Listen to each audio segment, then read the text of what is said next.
Welcome back, you guys, to another episode of Business Talks. I am your host, Shawan Burns. In this episode, we are going to discuss kids in our community, and I'm particularly talking about the Black community.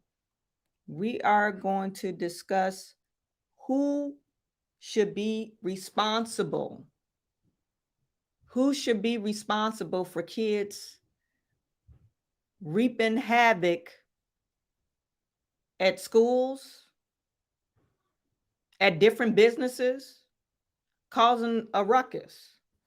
And when I'm talking about causing a ruckus, I'm talking about this video that I came past on Twitter.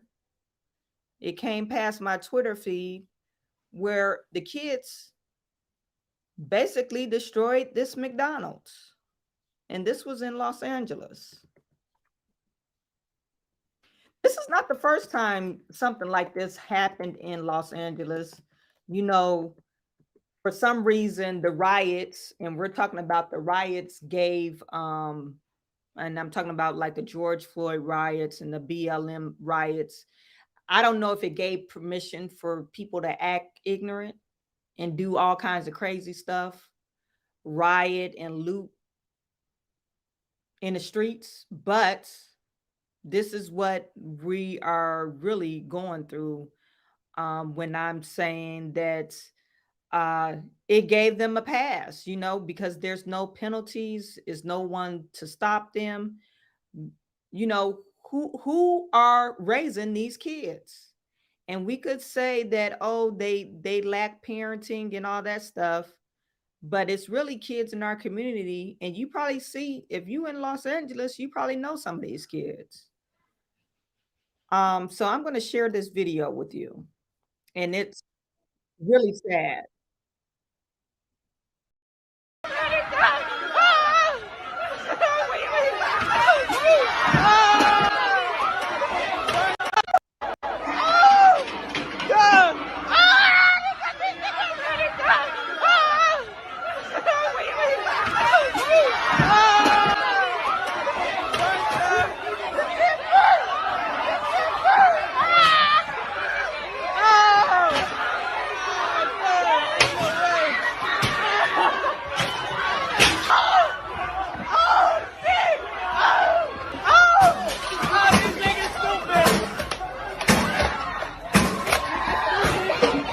Not even see. Oh, they taking the register. Let go. Let go. Let go. I got the register. I took the register. This nigga took the register. He stole the cash register. He stole the cash. So when watching this video, I get really irritated because I don't know who's narrating the video. It's probably some kid narrating the video. And maybe they think it's cute, for kids to act up like that, because it's normal and customary for them to act up like that. But who's responsible for this? I mean, is anybody in Los Angeles, are you going to speak up saying, "Oh, I know this little boy." And like literally he's a little boy. He's not even taller than the donut thing that they have. He's a little kid. And he jumps on the counter and tried to stump the register.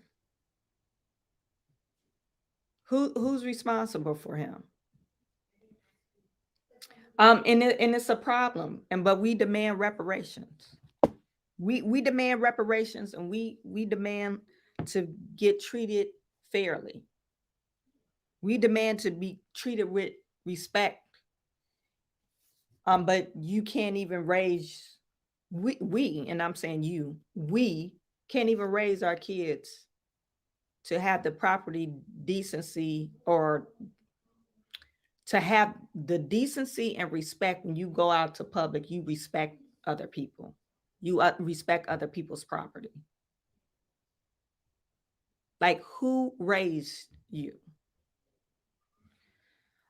So I want to share this clip with you.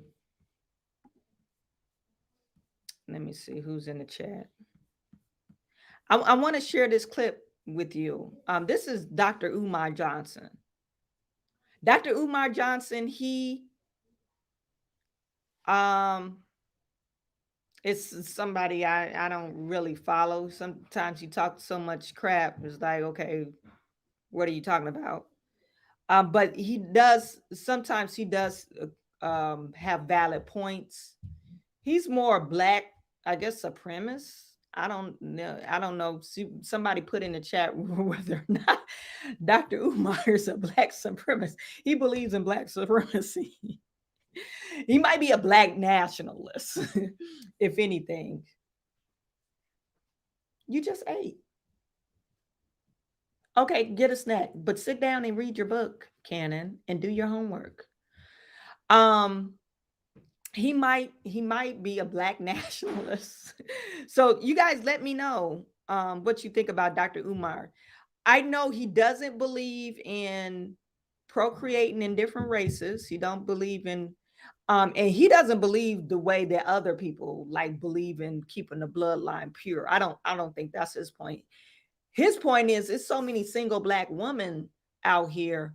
Why would you go to another race to find an eligible woman when you could just stick with your own race? I think that's his point, but I'm not for sure. But I know he doesn't believe in mixed racing.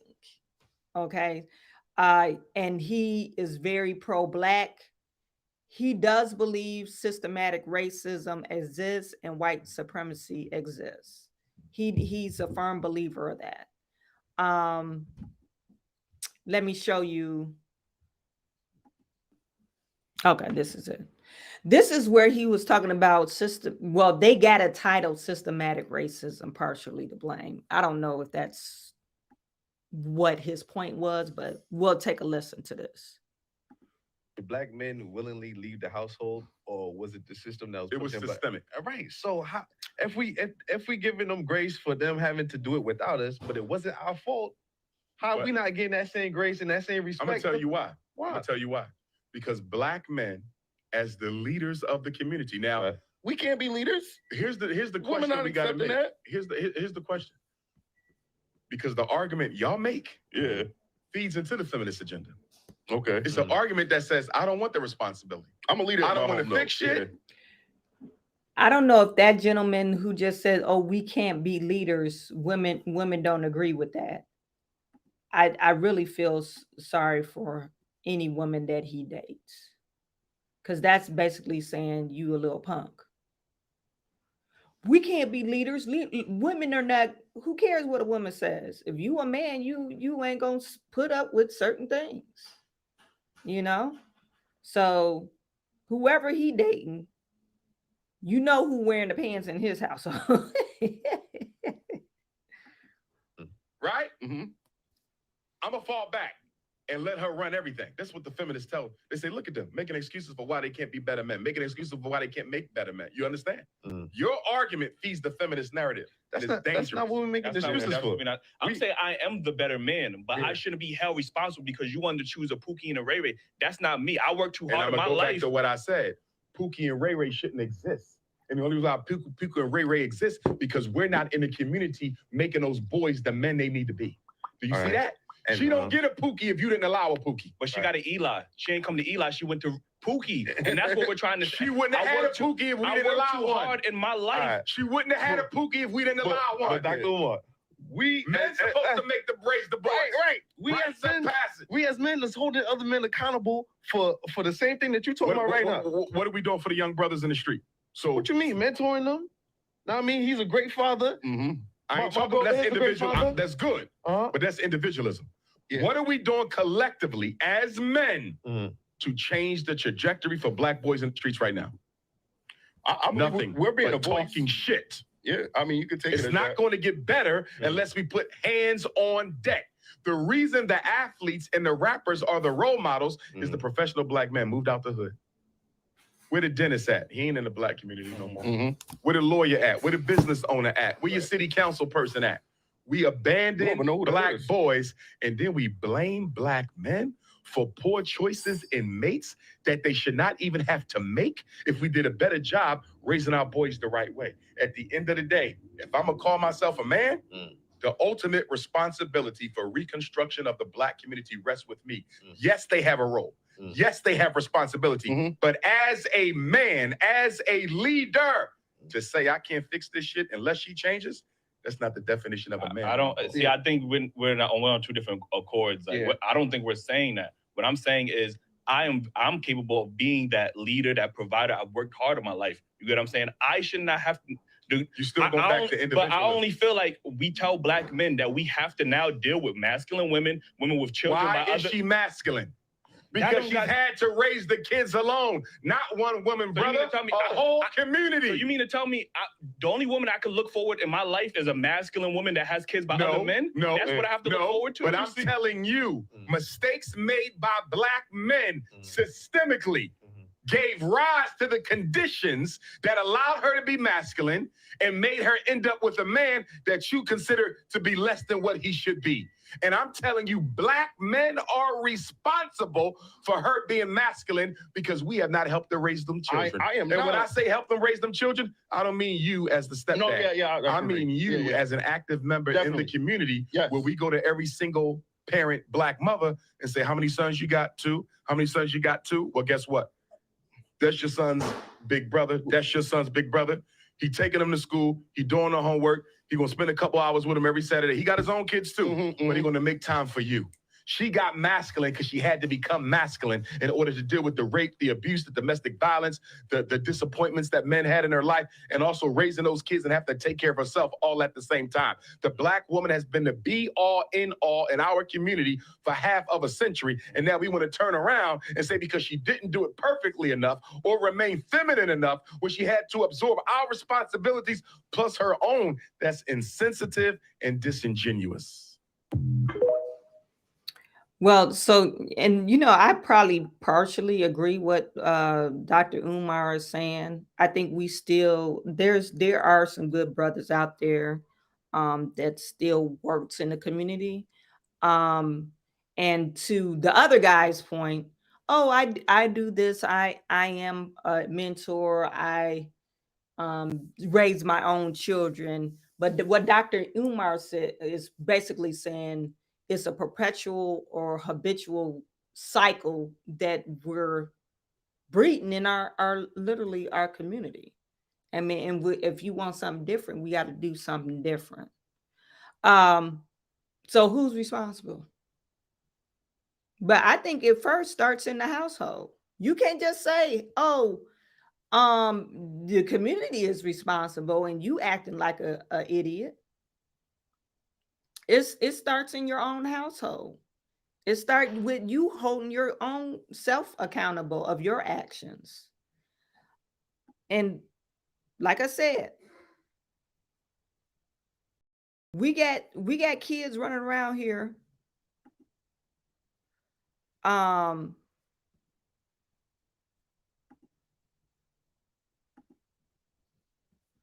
We got kids running around here doing this kind of stuff. This is what they're doing. Tearing up stuff that don't belong. That doesn't belong to them. But we want other people to respect us. Want other people to hold us in high regards. Treat us the same way you treat other people.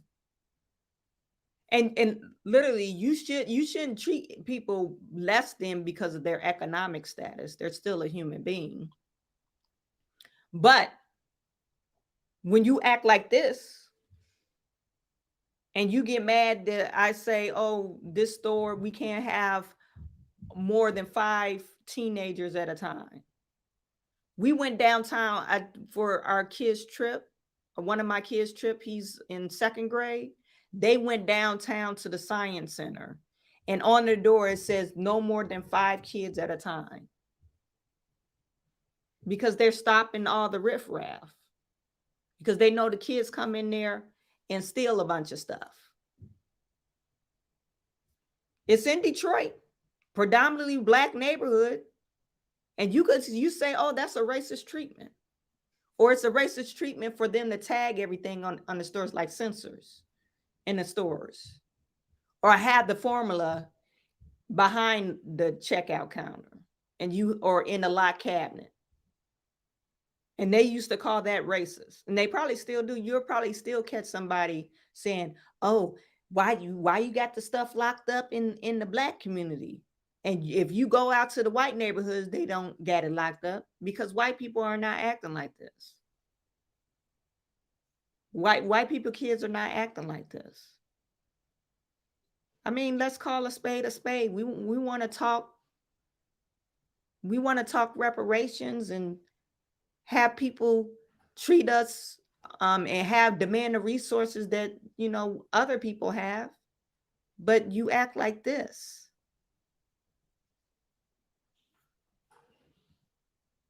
And then you vote Democrat because you want a handout. You want a handout.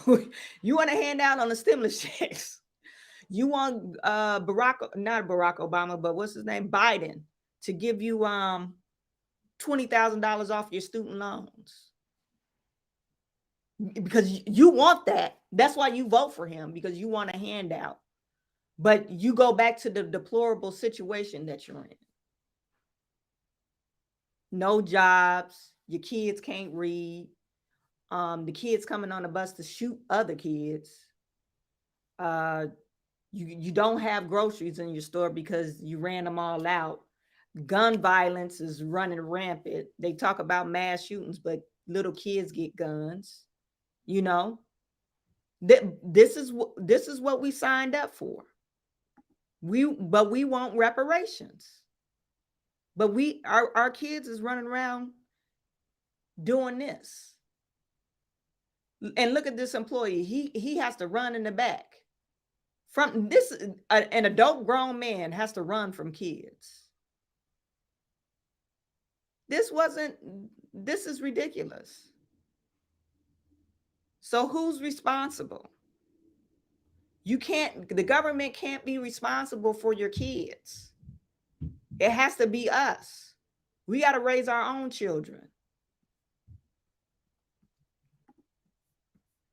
I want to highlight something else Dr. Umar said. Like I said, I don't really agree with Dr. Umar in most of his talking points, because to me, he's a racist. He's a Black racist.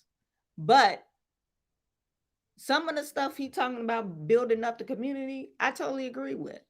We can't depend on somebody else to build up your own community. It has to come from us within. This is the who is responsible debate. As men, we should be concerned of what we're going to do to produce a better generation of Black males for tomorrow. That's the only, that is where we should be focusing. Women bring the choice of life, right? We understand that, right? I can't have a child unless a woman agrees. And she can't carry one if you didn't put it in her. I agree with that 100% too, right? But whether or not, if you want that child or not, she can still make that decision. It's only up to her. If you don't put a seed in her, nothing else happens. And no woman can make you put a seed in her. So the original act was the responsibility of a man. True. I mean, all right. So, yeah. Who's responsible? I mean, we could say women, we have the option to allow people to procreate within us.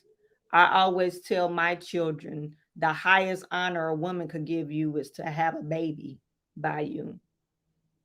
So don't take that lightly. Who's responsible?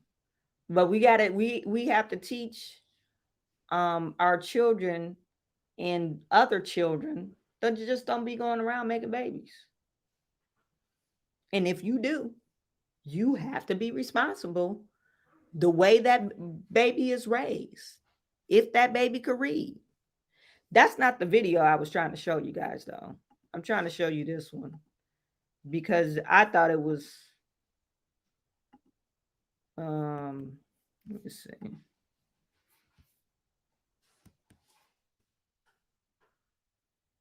This is not it. I'll close that one up. This is not it. Close that one. Okay.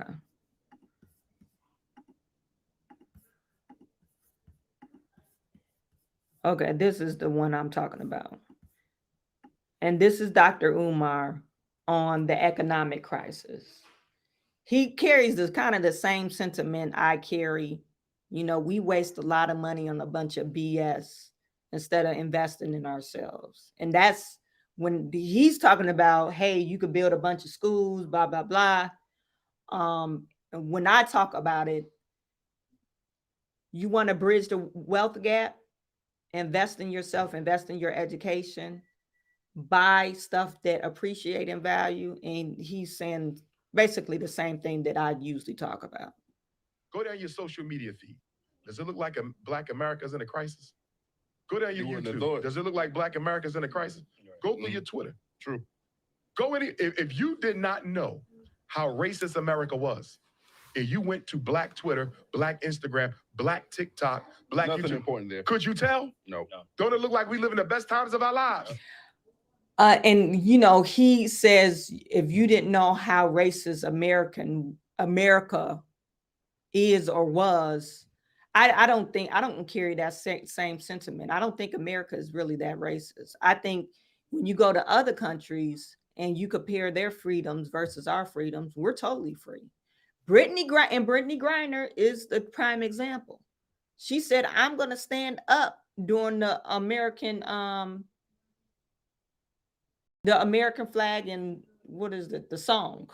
I can't even think of the song name, but she said, I'm gonna stand up and hold my hand over my heart, because she knows, she experienced what it's like in different countries to be locked up.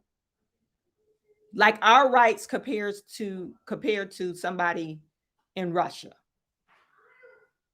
And look, Russia is not as worse as like if she would have got locked up in some Middle Eastern country. Yeah, I mean, so she experienced that. You know, so when he says America's racist, he's been to Africa, you know, a few times. And he compared South Africans to America, how racist it is in South Africa.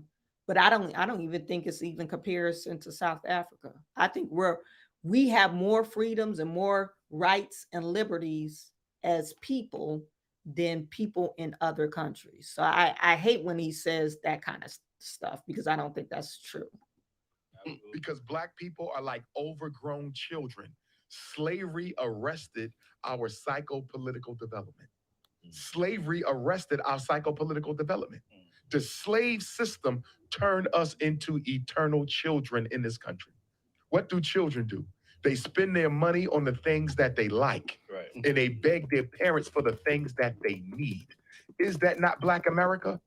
$2 billion on Air Jordans every year. You're right. $4 billion on liquor, $30 billion on hair and beauty, nearly $1 billion on chicken, turkey, beef, and pork, multiple billion on video games, multiple million on children's cologne.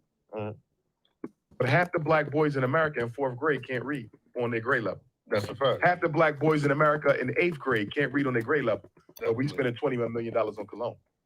I don't excuse nothing another race does to my people. Because as a human being, you should be able to practice decency, whether you're dealing with a billionaire or somebody who's dead, broken, homeless on the street. You understand me? Definitely. But we have to look in the mirror too, and look at how we make it easy for people to disrespect us. Because how does a people in your condition have the time to engage in this type of tomfoolery over here? Yeah. If I'm Chinese looking at Black America, how do I make sense out of this? Right. Y'all can't care about yourselves, because as much as you talk about reparations and as much as you talk about the next presidential election, look at the money you waste. Imagine a Korean walk into a Black community meeting on reparations, a Korean, and stand up and say, can I ask y'all a question? Why y'all in here arguing over reparations when y'all done turned my people into $1 trillion nation? Take $30 billion off y'all people a year. 30 billion a year. How much have we give the Koreans over the past 30 years? What's 30 billion times 30 years? And you talking about reparations? You see that? But Black people are in denial about our self-hate. I tell Black women all the time, if you would just stop hating the way God made you, you can take your $30 billion a year and build an independent school for every Black girl out here. You could stop child sex trafficking. Black women could wipe out child sex trafficking for Black girls by taking some of that $30 billion on here. But guess what? How I look is way more important than the condition of my people. Black men, same thing. We could take the $4 billion on liquor, the $2 billion on Air Jordans, the multiple billion we spend on vacations, all the money we spend on these damn non-Black women. We could take that money and build Black schools for Black boys already. Yeah, I mean, the amount of money that we spend on hair, liquor, food. He didn't even mention cars. We could create some of our own systems. Not some, but all of our systems. Like literally, we could create a lot of our own systems if we just stop it with the irresponsibility of our spending and focuses on like our eyelashes, our hair. I watched a video, a TikTok video where this 17-year-old girl, she spent $900 for a lace front wig. $900 for a wig. And she was 17. And she was going to Turks and Caicos or whatever that country is called. Talking about for her 17th birthday.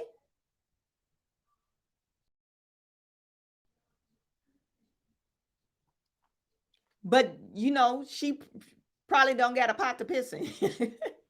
She's spending thousands of dollars on her face and to go out of the country, but she probably can't half read and she probably live in the ghetto. She probably stay in her apartment, got a car note that she doesn't own, or she's 17. So what parent encouraged that for her to go out of town anyway at 17, out of the country? Was this a supervised trip? But I ain't gonna get into that. But we want reparations. We want people, we don't want to save ourselves. We want this Joe Biden, the holy white savior, to save us. And to give us reparations and to give us $20,000 off our student loan. That's what we want. While we have kids in our community doing this kind of stuff and thinking it's okay. Frank said if they stole the cash register, that's what you call strong arm robbery, totally out of control, no respect for themselves or other, and 100% chance that they don't even respect their own parent. You're absolutely right. They can't respect their parents. Who's responsible? Why? Racism and oppression by the white man, of course. That was GZJ24. He just said that. Yeah, of course, it's the white man. It's systematic racism. That's why we got these kids like that. That's why my kids act like this, because of systematic racism. And as I mentioned before, we continue to vote Democrat to get food. Why? I don't know. We continue to vote Democrat because we think the Democratic Party, especially Joe Biden, is going to give us some money, a handout, instead of saying, no, we don't want your handout. Let's come up with a plan to build our own ecosystem, our own grocery stores, our own hospitals, our own places where to shop, our own whatever, our own schools. And let's not depend on the government. But we want reparations.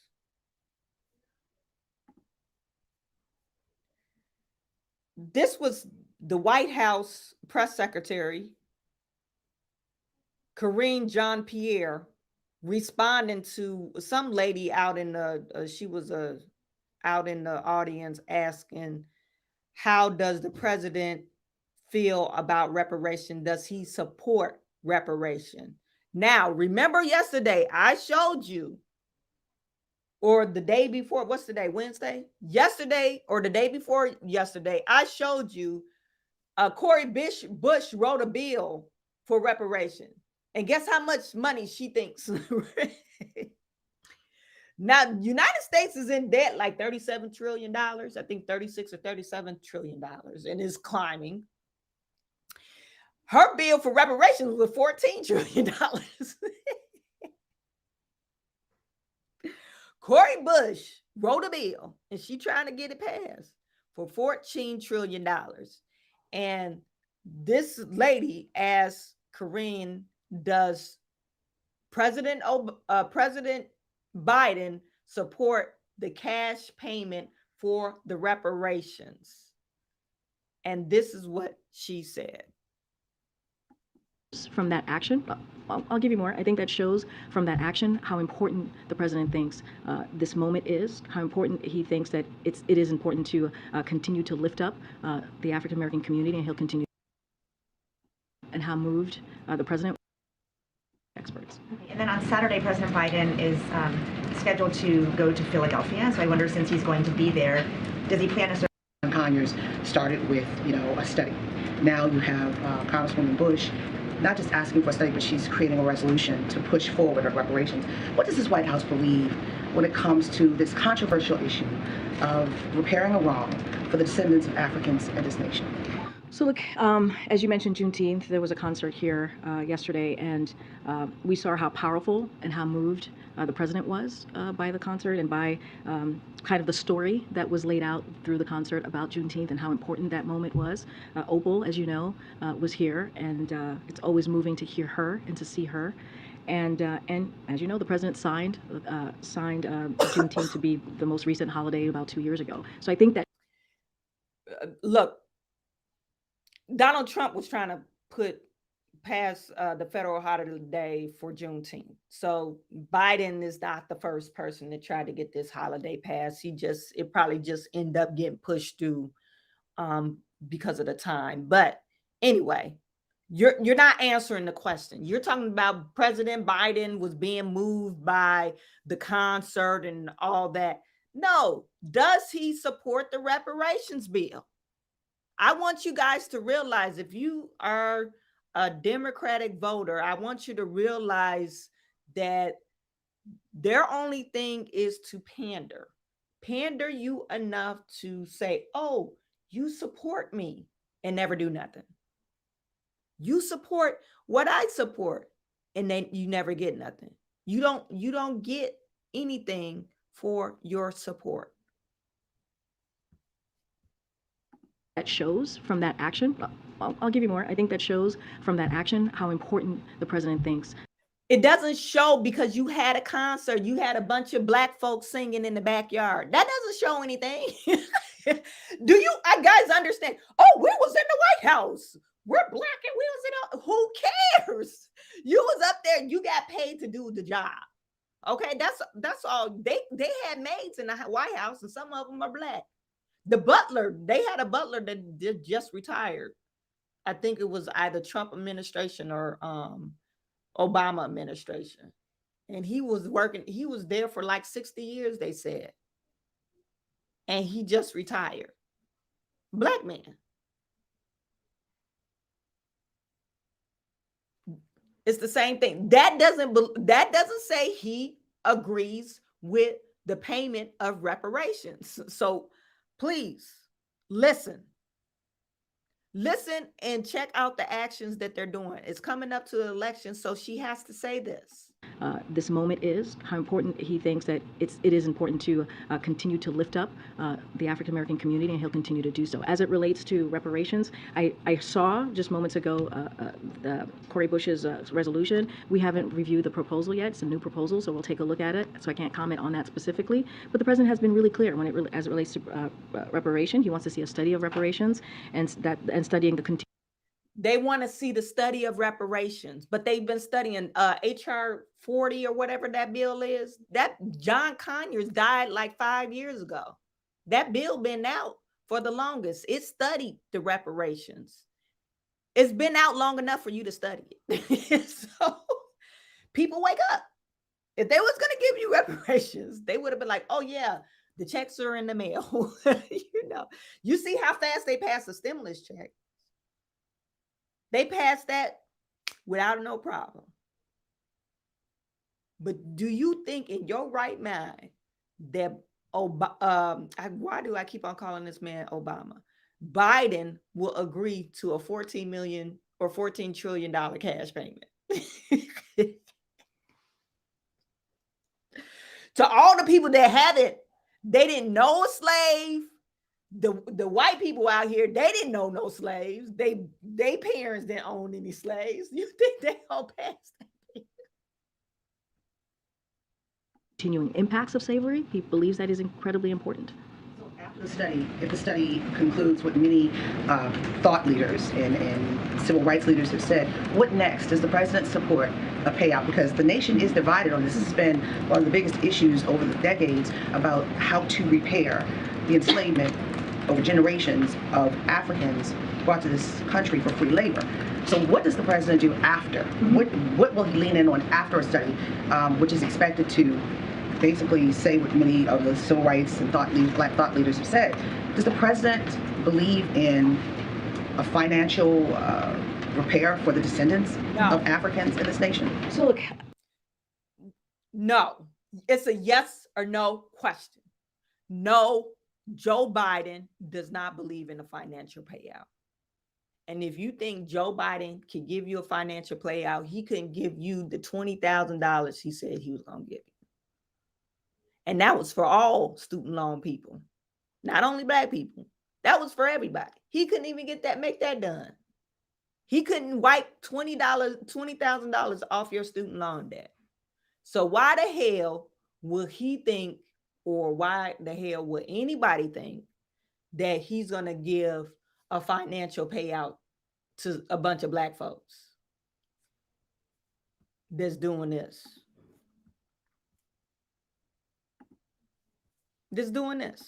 A bunch of black folks that's doing this. Why would you think that?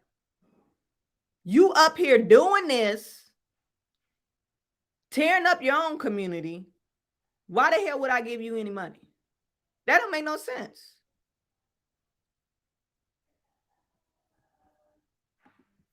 Let's hear her answer. You aren't just one you. Well, let me keep on talking because it's an ad. But why can anybody put it in the chat? Why would you think Joe Biden will give you a financial payout for reparations? He's not. Labor. So what does the president do after? What will he lean in on after a study, which is expected to basically say what many of the civil rights and black thought leaders have said? Does the president believe in a financial repair for the descendants of Africans in this nation? So look, I will say this: we got to let the study move forward. We got to see what the study shows, and we got to continue to study the impact of slavery. That is something that the president believes that we need to do. So that's incredibly important. But I will say, April, and you know this, you've covered this since we've walked into this administration. When we think about the crises that we see in our country, the president called out how race inequality is a problem, right? Is a crisis for us in this moment, which is why he is taking comprehensive action. When you think about what he did on the first couple of days that he walked in, signing an executive order to make sure that on the federal level that we put equity at the center at the center of this. And it is important that we continue to do this. How do we deal with the inequalities that we see in this country? And he's trying to do that on the federal level. So let's see what the study shows. It is important to continue to study the continuing impacts, if you will, on slavery. And I think because of the president's action, he's been very clear. He's been very clear how important it is, even just looking at his economic policy, how important it is to leave no one behind, have equity at the center of everything that he's done. If you look at every piece of historic piece of legislation that has passed, that he has signed, it has equity at the center of that. And that's because the president has that in mind, right? To make sure that we have equality, to make sure that we leave no one behind. I'll keep going. Equity, equality, all the buzzwords. Yeah, we want equity. We want equality. We want diversity and inclusion. All the liberal buzzwords that you could hear, and all the things that are the talking points that they make for you to get on board and think. They create this illusion for you to think that they're gonna give your ass any money. They're not. I'm just telling you, they are not gonna give you a dime. Okay, so we gotta put the responsibility on ourselves. We can't depend on the white man. I'm just saying, you can't depend on the white man. So stop doing it. Stop signing up for this pander. This is nonsense. And we're signing up for it and keep on voting the same way for this BS. We allow this BS to be done to us. And back to what Umar Johnson was saying. How can you expect someone to treat you with dignity and respect and you don't respect yourself? You don't even respect yourself for people to stop lying to you. You allow people to continue to lie to you and you continue to vote for them.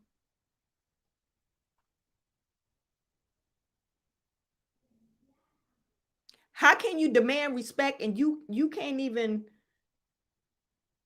take care of your own household or take responsibility of taking care of your own household? You always saying, oh, this is systematic racism. I didn't do this because of systematic racism.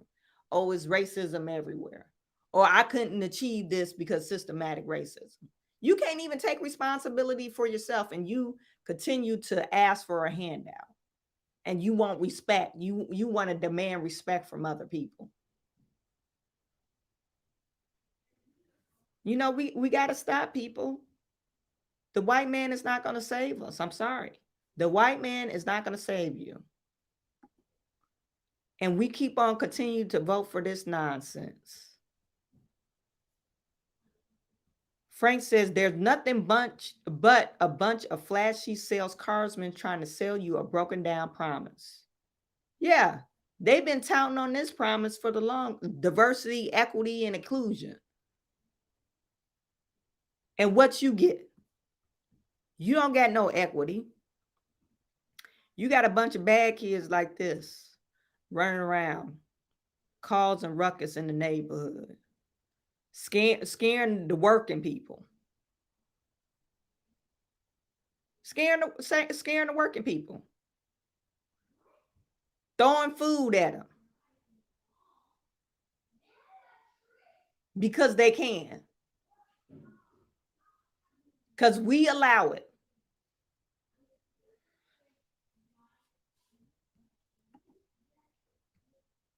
So just a story from over the weekend, I celebrated my birthday at Motor City, right? Motor City Casino, I went there early trying to check in. I got there at 2. The normal check-in time is at 4. Okay, no big deal. The room wasn't ready. The reason why I'm telling you this story is because if we allow people to get away with stuff, they think it's normal and customary. And all the people that were at the front desk were Black. All the receptionists was Black. They had a Black supervisor, I think. And then they had a white manager.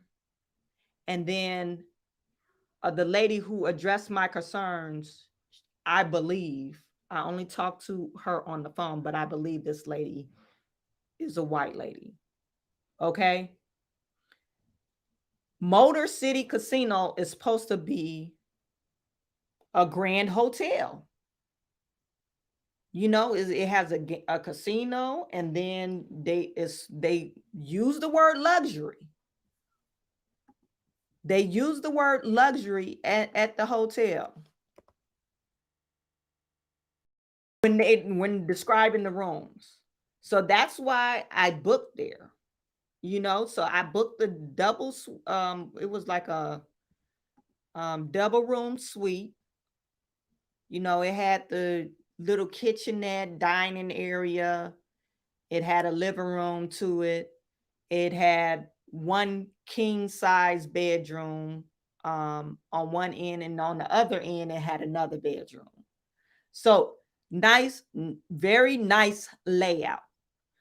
But when checking in, we wasn't able to check in at 4 o'clock. We didn't get into our hotel room not until it was probably like 5, close to 5. And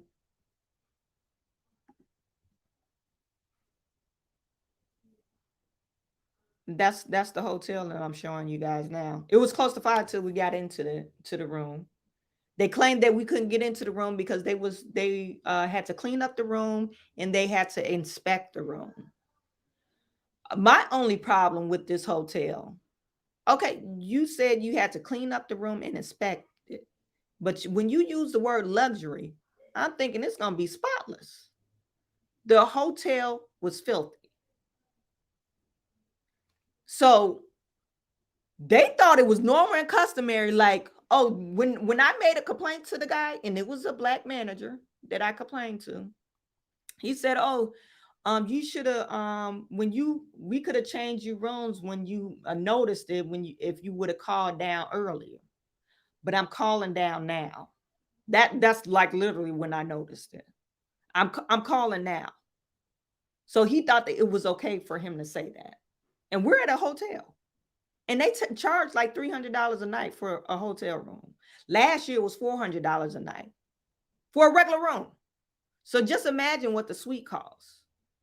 So I'm telling you guys this story is because this is what we get when we're used to getting shit.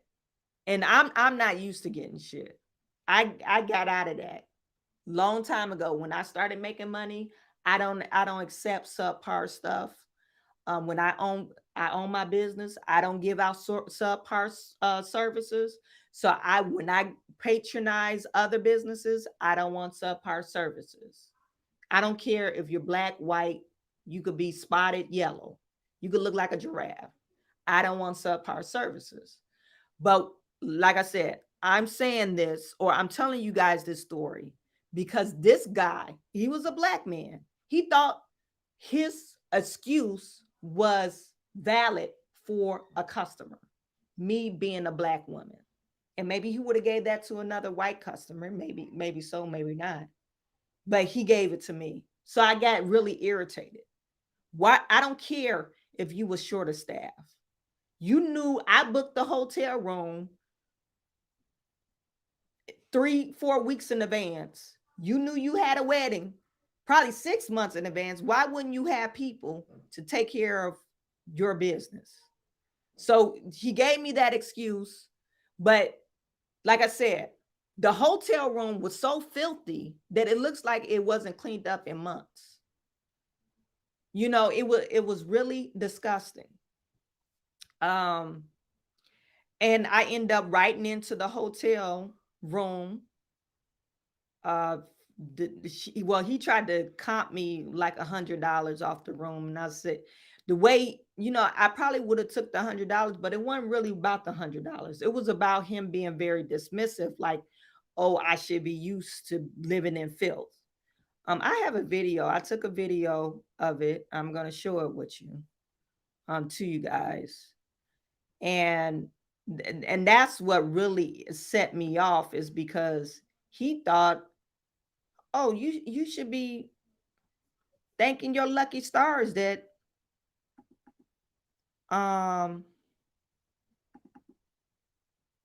you was allowed. You was allowed to stay here. Like what? I done spent almost $1,200 on this room. You know, so for him to just be he was very like, oh, whatever, you know. Okay, the room was dirty, and I told him, oh, you know, they tried because my husband, he smelled vomit in the room, and I explained that to him last night. So we mentioned that last night, but you came up 2 hours later with a spray, and he tried to hand me the spray to spray it. Like, no, that ain't my job. So he sprayed the area of the carpet wherever they threw up at, and then the very next morning we still smelled a throw up. But it was like, you're telling me, oh, this is acceptable. Are you telling me that because I'm a Black woman, so I should be used to this crap? No, I wasn't having it. And when I got the lady over the phone, I didn't have it. I told her, no, I've been in many hotels, and none of them ever look like this. And I've been at Super Motel 8, Super Hotel 8. I think it's super, you know, they got a stream of hotel, way cleaner than this hotel, and it was cheaper. It was cheaper. This is not what you get, you guys. You see how nice this suite looks? Real nice and clean. No, my room wasn't nothing like this. It was filthy and it was disgusting. It didn't look clean. Here's the video.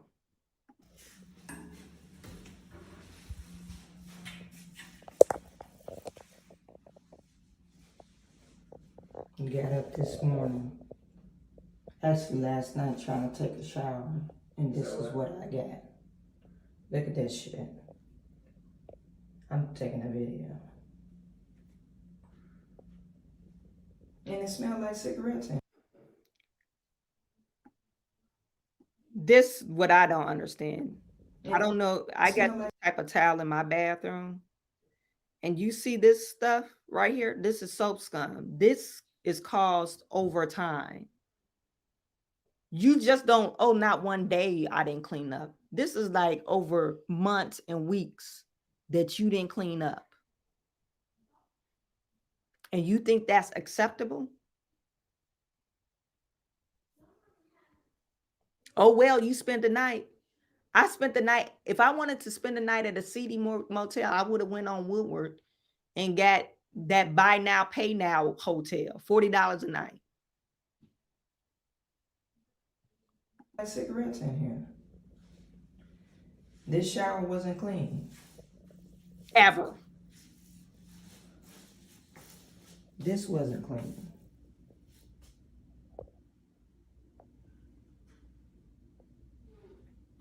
Two paces from us, but look at the residue around that.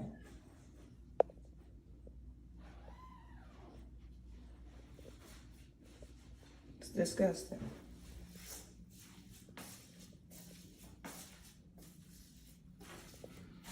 That's where the garbage can go, but they didn't have a garbage can, so you could tell they didn't mop the floors.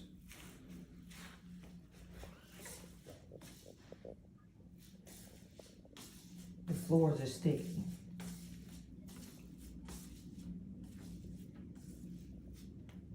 There's something right here that they didn't mop up. What is that?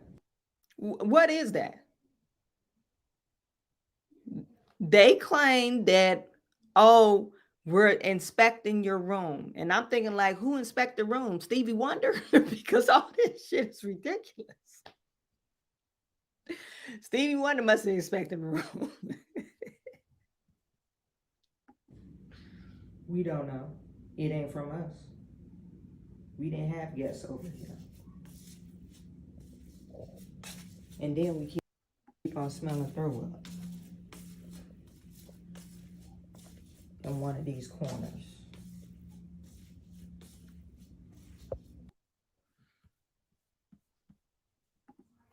Yeah. This is the other video. Another thing I noticed, you guys. This is where the refrigerator is at. This isn't our suite. Look at that. That means you haven't cleaned up in a long time for that amount of dust to be there.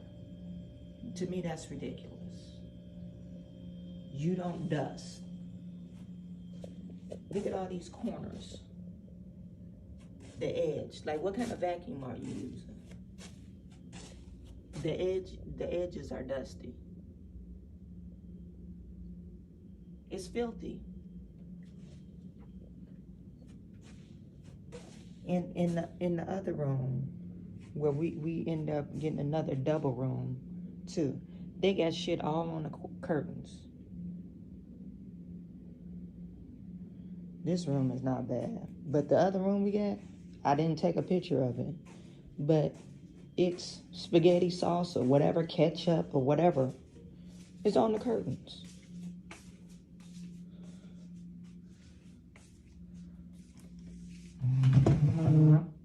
Look at that. To me, that's disgusting.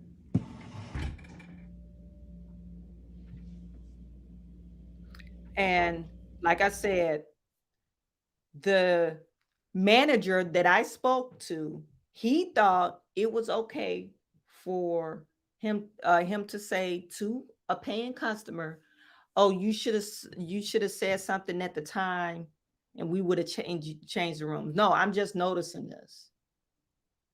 I didn't even get to inspect the room.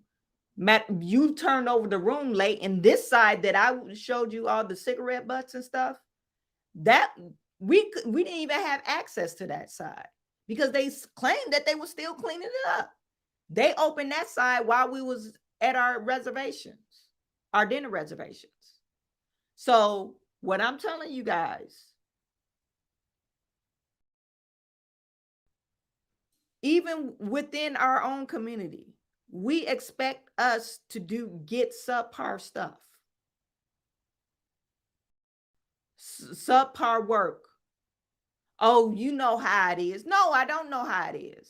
I know I spent such amount of money and I expect such amount of service from you or quality product from you. I don't want to hear no, oh, we had a wedding party. I don't give a damn if you had a wedding party. You're supposed to be a major hotel, a 400-room hotel. You should have enough staff to handle that. But anyway, so who's responsible? We gotta have ourselves. We have to be responsible.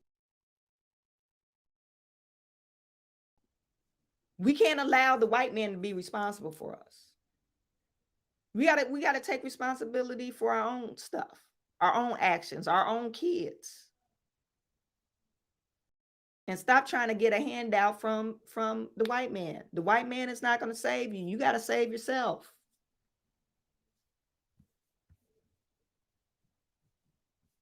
You got to save yourself.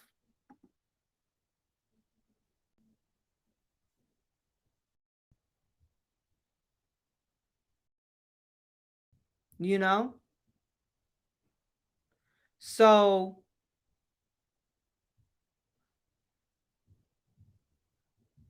we have to save ourselves, and we can't allow the white man to not even can't allow, we can't expect the white man to save you, because he's not.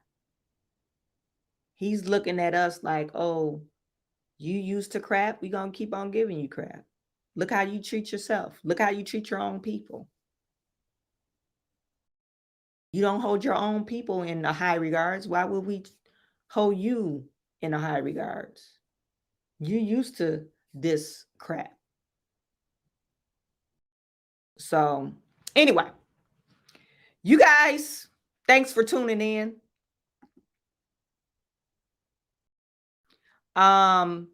Tracy said all their good employees were boomer who are now retired. You could tell. Yeah, you could tell that hotel went down the drain. And whoever's keeping up with the investment amount of, look, we need to keep our hotel in such a high standard, because now you got all these other hotels that you're competing with. they're not investing in actually in the hotel. They're just taking people's money from gambling and funneling it out on different. They even closed the Iridescent hotel. I mean Iridescent restaurants down, because that's where I wanted to go, but they closed it down. It's only for private parties. So anyway, you guys, thank you for tuning in. Frank, I didn't know you lived in Westland, but hey, neighbor. Tomorrow I'm going to try to get online. It's either going to be early in the morning or late, because we got a sub sale. And so I'm trying to get rid of some of my stuff. And my kids, they want to make money from selling toys. They old toys. So it will be either early morning or late afternoon. It all depends on what goes on this evening, to see if I could get some material together for our show for tomorrow. All right. So you guys enjoy the rest of your day. I'm sending all my good to you. I will talk to you soon.